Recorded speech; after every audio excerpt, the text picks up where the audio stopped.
Hello friends, welcome to my channel. आज के इस वीडियो में हम लोग DSSB TGT SST के प्रीवियस ईयर क्वेश्चन पेपर्स को आपके साथ डिस्कस करेंगे।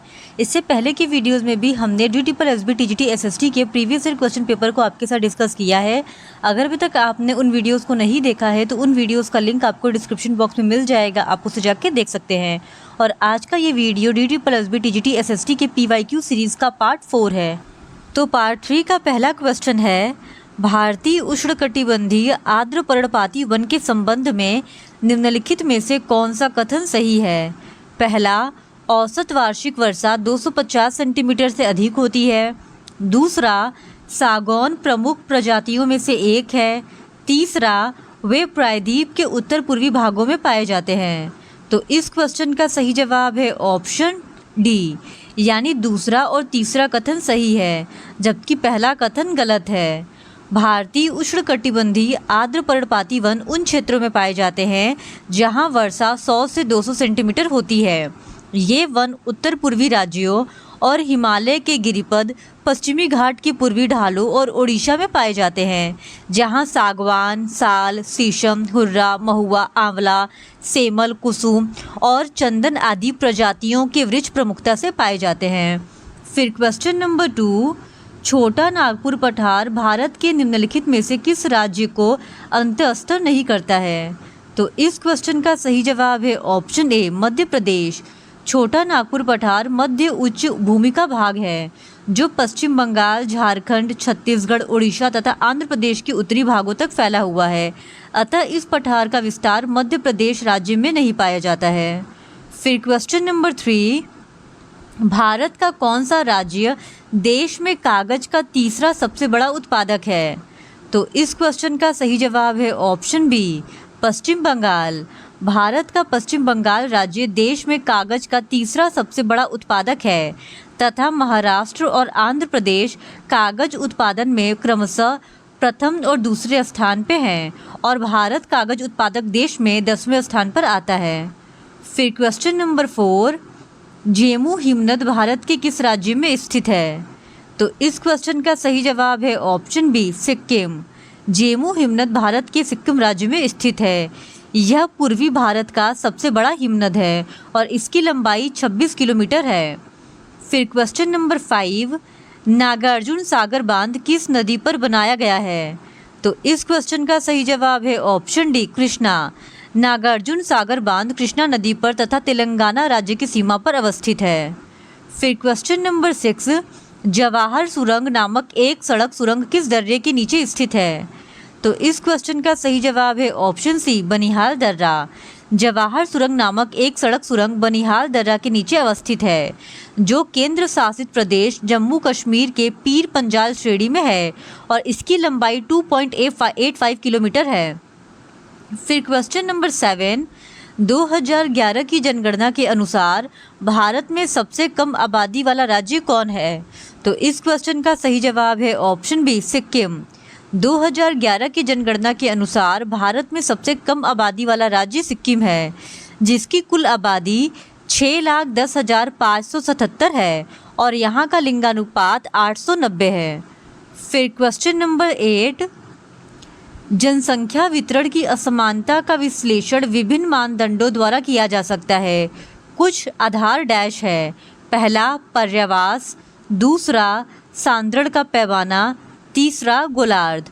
तो इस क्वेश्चन का सही जवाब है ऑप्शन बी, यानी पहला, दूसरा और तीसरा ये तीनों ही असमानता का विश्लेषण करने के विभिन्न मानदंड हैं।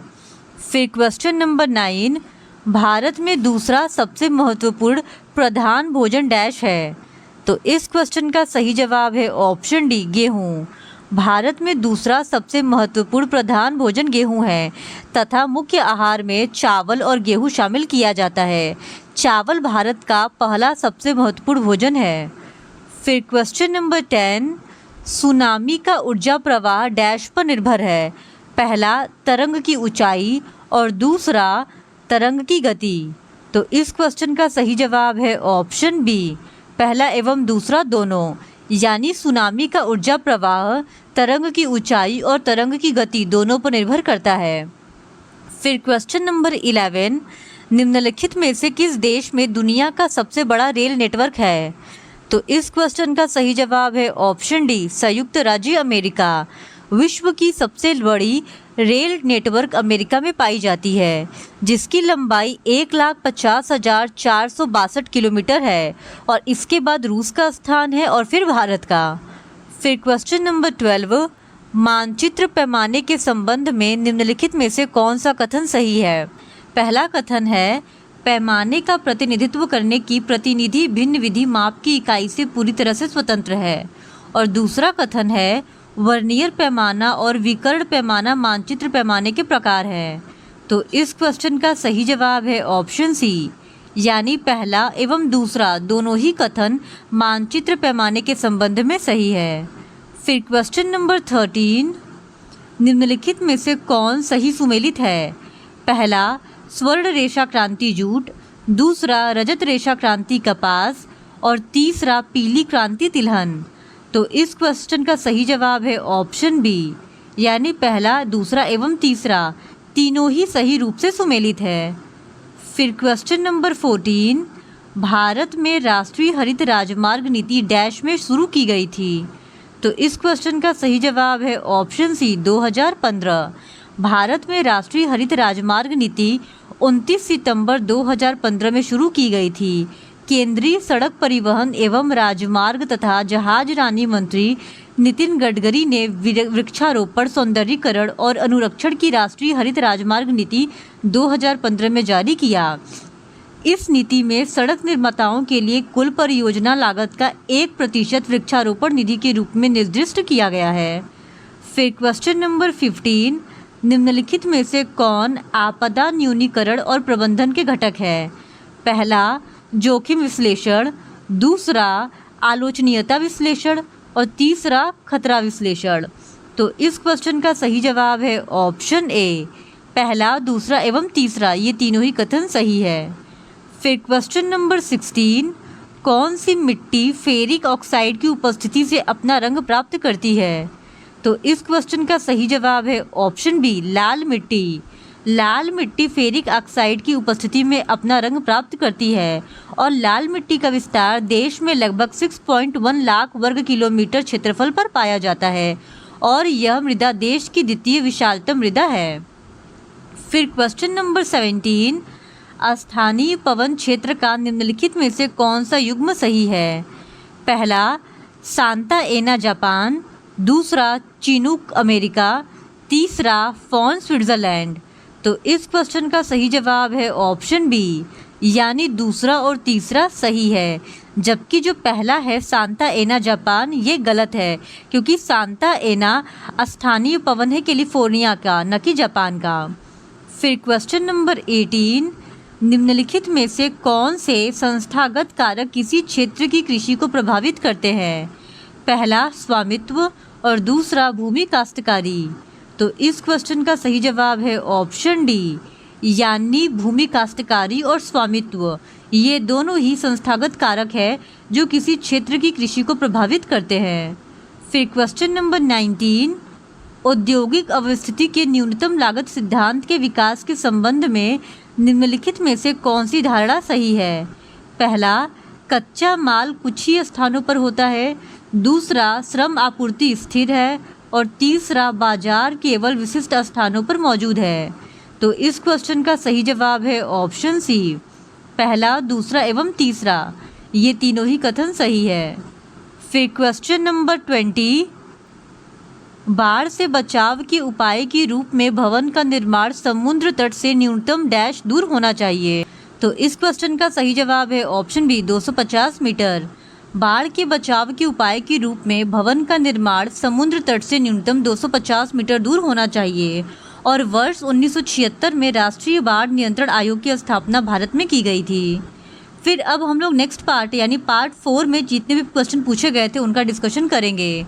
तो पार्ट 4 का पहला क्वेश्चन है, निम्नलिखित में से किस वर्ष में जनता पार्टी भारत में केंद्र में सत्ताधारी पार्टी बनी? तो इस क्वेश्चन का सही जवाब है ऑप्शन सी, 1977 में। वर्ष 1977 में पहली बार जनता पार्टी भारत के केंद्र में सत्ताधारी पार्टी बन गई।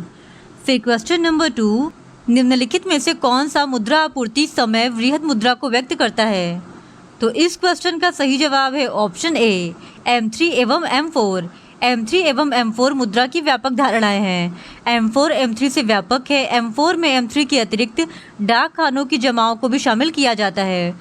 वही M1 इक्वल्स टू जनता के पास करेंसी प्लस मांग जमाएं प्लस रिजर्व बैंक के पास अन्य जमाएं होता है।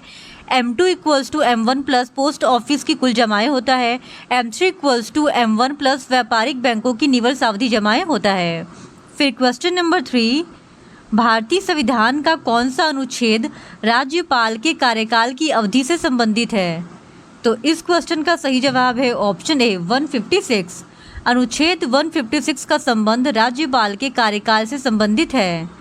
फिर क्वेश्चन नंबर 4, निम्नलिखित में से कौन भारत सरकार द्वारा जारी एक प्रकार का ट्रेजरी बिल है? तो इस क्वेश्चन का सही जवाब है ऑप्शन सी 91 दिवसीय ट्रेजरी बिल। 91 दिवसीय ट्रेजरी बिल भारत सरकार द्वारा जारी ट्रेजरी बिल है। ट्रेजरी बिल्स अल्प अवधि की प्रतिभूतियां होती हैं जिनके माध्यम से सरकार उधार लेती है। फिर क्वेश्चन नंबर 5, निम्नलिखित में से कौन सी तकनीक निजीकरण को व्यक्त करती है? पहला, निजी शेयरों की बिक्री, दूसरा सरकारी संपत्ति की बिक्री। तो इस क्वेश्चन का सही जवाब है ऑप्शन बी, फर्स्ट एवं सेकंड दोनों ही कथन सही है। फिर question number 6, Bahujan Samaj party के संस्थापक थे। तो इस क्वेश्चन का सही जवाब है ऑप्शन डी, काशीराम।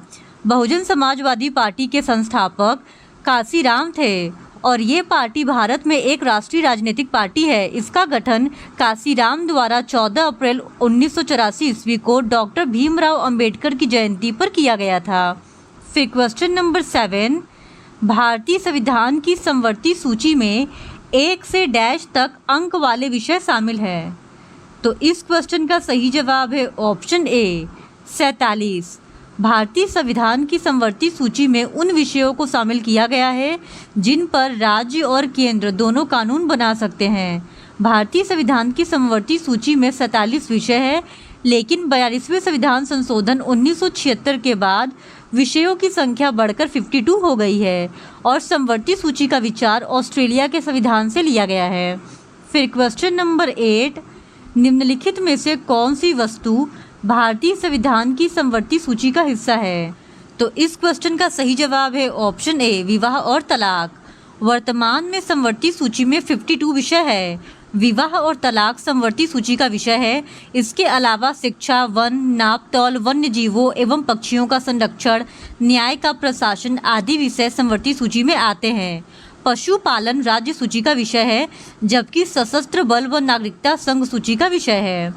फिर क्वेश्चन नंबर 9, संघीय व्यवस्था के संबंध में निम्नलिखित में से कौन सा कथन सही नहीं है? तो इस क्वेश्चन का सही जवाब है ऑप्शन ए, शक्ति का मुख्य अधिकार केंद्र सरकार के पास है। यह कथन संघीय व्यवस्था के संबंध में गलत है। फिर क्वेश्चन नंबर 10, DRABC एक आपदा के बाद प्राथमिक उपचार की स्थिति के लिए एक प्राथमिक मूल्यांकन और कार्य योजना है। निम्नलिखित में से कौन सा DRBC का सही विस्तार है? तो इस क्वेश्चन का सही जवाब हो जाएगा option C, danger response airway breathing and circulation. DRABC एक आपदा के बाद प्राथमिक उपचार की स्थिति के लिए एक प्राथमिक मूल्यांकन और कार्य योजना है। DRBC का सही विस्तार डेंजर रिस्पॉन्स एयरवे ब्रीदिंग एवं सर्कुलेशन है। फिर क्वेश्चन नंबर 11, निम्नलिखित में से कौन सा दल भारत का सबसे पुराना राजनीतिक दल है? तो इस क्वेश्चन का सही जवाब है ऑप्शन ए, भारतीय राष्ट्रीय कांग्रेस। भारतीय राष्ट्रीय कांग्रेस की स्थापना 1885 ईस्वी में हुई थी। भारतीय जनता पार्टी का आधार जनसंघ है और 1997 में भारतीय जनसंघ का 4 अन्य दलों के साथ जनता पार्टी में विलय हो गया। जनता पार्टी के विघटन के बाद BJS 5 अप्रैल 1980 को एक अलग नाम भाजपा के साथ एक पार्टी के रूप में उभरा। राष्ट्रवादी कांग्रेस पार्टी का गठन 25 मई 1999 को शरद पवार, PA संगमा और तारिक अनवर ने किया और वही काशीराम ने 14 अप्रैल 1984 को बसपा की स्थापना की थी। फिर क्वेश्चन नंबर 12, एक राष्ट्र की प्रति व्यक्ति आय का निर्धारण होता है। पहला जनसंख्या का आकार, दूसरा अर्थव्यवस्था का आकार। तो इस क्वेश्चन का सही जवाब है ऑप्शन ए, पहला एवं दूसरा दोनों ही सही है। किसी राष्ट्र की प्रति व्यक्ति आय का निर्धारण उस राष्ट्र के अर्थव्यवस्था के आकार एवं जनसंख्या के आधार पर किया जाता है। फिर क्वेश्चन नंबर 13, भारत में हरित क्रांति का जनक किसे माना जाता है? तो इस क्वेश्चन का सही जवाब है option B, doctor M S. Swaminathan को। भारत में हरित क्रांति का जनक डॉक्टर एम.एस. स्वामीनाथन को माना जाता है। फिर क्वेश्चन नंबर 14, ममता बनर्जी निम्नलिखित में से किस पार्टी से संबंधित है? तो इस क्वेश्चन का सही जवाब है option C, all India Trinamool Congress, यानी अखिल भारतीय तृणमूल कांग्रेस से ममता बनर्जी संबंधित है।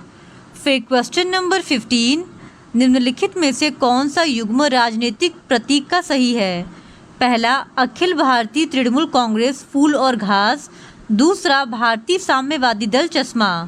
तो इस क्वेश्चन का सही जवाब है ऑप्शन ए, यानी केवल जो पहला स्टेटमेंट है वो सही है कि अखिल भारतीय तृणमूल कांग्रेस का जो राजनीतिक दल का प्रतीक चिन्ह है वो है फूल और घास।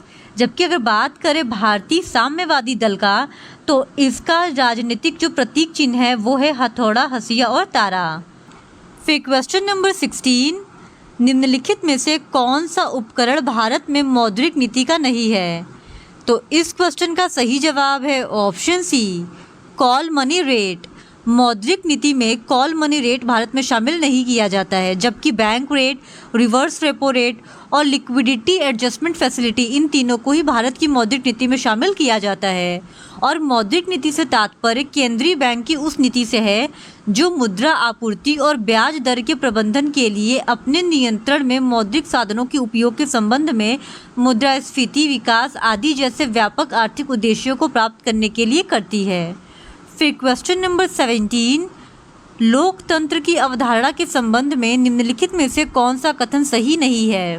पहला समान अवसर पर आधारित समाज, दूसरा बहुमत के नियम पर रोक लगाकर अल्पसंख्यक अधिकारों का संरक्षण और तीसरा अमीर और सुविधा संपन्न लोगों का शासन।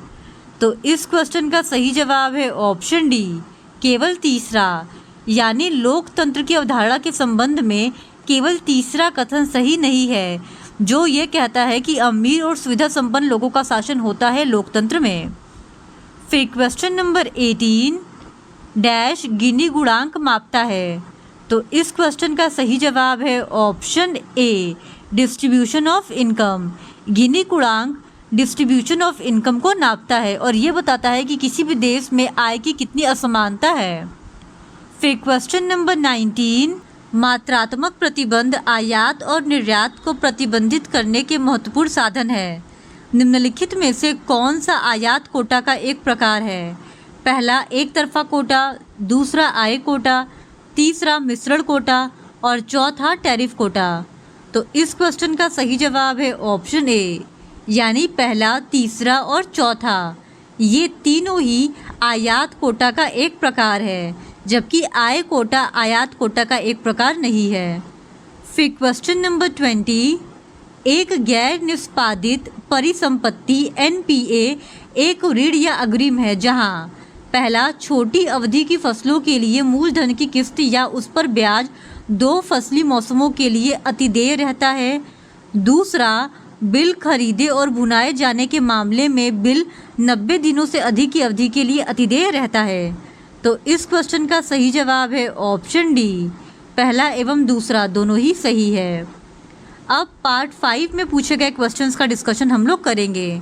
तो पार्ट 5 का पहला क्वेश्चन है, भारतीय संविधान का निम्नलिखित में से कौन सा अनुच्छेद स्वतंत्रता के अधिकार में शामिल नहीं है? तो इस क्वेश्चन का सही जवाब है ऑप्शन ए, अनुच्छेद 18। भारतीय संविधान में अनुच्छेद 19 से अनुच्छेद 22 तक स्वतंत्रता के अधिकार का वर्णन किया गया है। अनुच्छेद 19 वाक एवं अभिव्यक्ति की स्वतंत्रता, अनुच्छेद 20 अपराध के लिए दोष सिद्ध के संबंध में संरक्षण, अनुच्छेद 21 जीवन एवं व्यक्तिगत स्वतंत्रता का अधिकार, अनुच्छेद 21A प्रारंभिक शिक्षा की स्वतंत्रता, अनुच्छेद 22 कुछ मामलों में गिरफ्तारी और निरोध से संरक्षण, जबकि अनुच्छेद 18 उपाधियों के अंत से संबंधित है, जो कि समानता के अधिकार के अंतर्गत आता है, न कि स्वतंत्रता के अधिकार के अंतर्गत। फिर क्वेश्चन नंबर 2, भारतीय संविधान की किस अनुसूची में राज्य एवं संघ शासित प्रदेशों से संबंधित प्रावधान है? तो इस क्वेश्चन का सही जवाब है ऑप्शन डी, प्रथम। भारतीय संविधान की प्रथम अनुसूची के भाग 1 में अनुच्छेद 1 से 4 तक में राज्य एवं संघ शासित प्रदेशों से संबंधित प्रावधान शामिल है। फिर क्वेश्चन नंबर 3, निम्नलिखित में से कौन सा नीति निर्देशक सिद्धांत भारतीय संविधान में वर्णित नहीं है? तो इस क्वेश्चन का सही जवाब है ऑप्शन सी, ग्रामीण बैंकों का प्रचार एवं प्रसार। ग्रामीण बैंकों का प्रचार एवं प्रसार करना भारतीय संविधान के नीति निर्देशक सिद्धांतों में शामिल नहीं है। फिर क्वेश्चन नंबर 4, निम्नलिखित में से कौन से प्रतिनिधि लोकतंत्र के प्रकार हैं? पहला अध्यक्षीय लोकतंत्र और दूसरा संसदीय लोकतंत्र। तो इस क्वेश्चन का सही जवाब है ऑप्शन ए, पहला एवं दूसरा दोनों, यानी अध्यक्षीय लोकतंत्र और संसदीय लोकतंत्र, ये दोनों ही प्रतिनिधि लोकतंत्र के प्रकार हैं। फिर क्वेश्चन नंबर 5, निम्नलिखित में से कौन भारत की संविधान सभा का सदस्य था? पहला जवाहरलाल नेहरू और दूसरा सरदार वल्लभ भाई पटेल। तो इस क्वेश्चन का सही जवाब है ऑप्शन डी, यानी सरदार वल्लभ भाई पटेल और जवाहरलाल नेहरू, ये दोनों ही संविधान सभा के प्रमुख सदस्यों में से थे। फिर क्वेश्चन नंबर 6, निम्नलिखित में से किस भारतीय राज्य में एक सदनीय विधायिका है? तो इस क्वेश्चन का सही जवाब है ऑप्शन बी, उड़ीसा। उड़ीसा में एक सदनीय विधायिका है, जबकि बिहार, उत्तर प्रदेश और महाराष्ट्र, इन तीनों ही राज्यों में द्विसदन पद्धति में विधायिका है। फिर क्वेश्चन नंबर 7, भारतीय संविधान की प्रस्तावना स्वतंत्रता प्रदान करती है, पहला विचार की, दूसरा अभिव्यक्ति की और तीसरा विश्वास की। तो इस क्वेश्चन का सही जवाब है ऑप्शन डी, यानी पहला, दूसरा एवं तीसरा तीनों ही। भारतीय संविधान की प्रस्तावना विचार, अभिव्यक्ति और विश्वास, इन तीनों की ही स्वतंत्रता प्रदान करती है। फिर क्वेश्चन नंबर 8, राजा महेंद्र ने डैश में नेपाल के शाही लोकतांत्रिक संविधान का शुभारंभ किया। तो इस क्वेश्चन का सही जवाब है ऑप्शन डी, 1959 में। नेपाल का शाही लोकतांत्रिक संविधान पहला संविधान है जिसे 1959 में अपनाया गया था। शाही लोकतांत्रिक संविधान संविधान सभा के बजाय राजा महेंद्र द्वारा प्रदान किया गया था। महाराजाधिराज महेंद्र वीर विक्रम शाह देव 13 मार्च 1955 से 1972 में अपनी मृत्यु तक नेपाल के राजा थे। फिर क्वेश्चन नंबर 9, निम्नलिखित में से किस वर्ष में फ्रांस में मानव के अधिकारों की घोषणा की गई थी? तो इस क्वेश्चन का सही जवाब है ऑप्शन बी, 1789 में।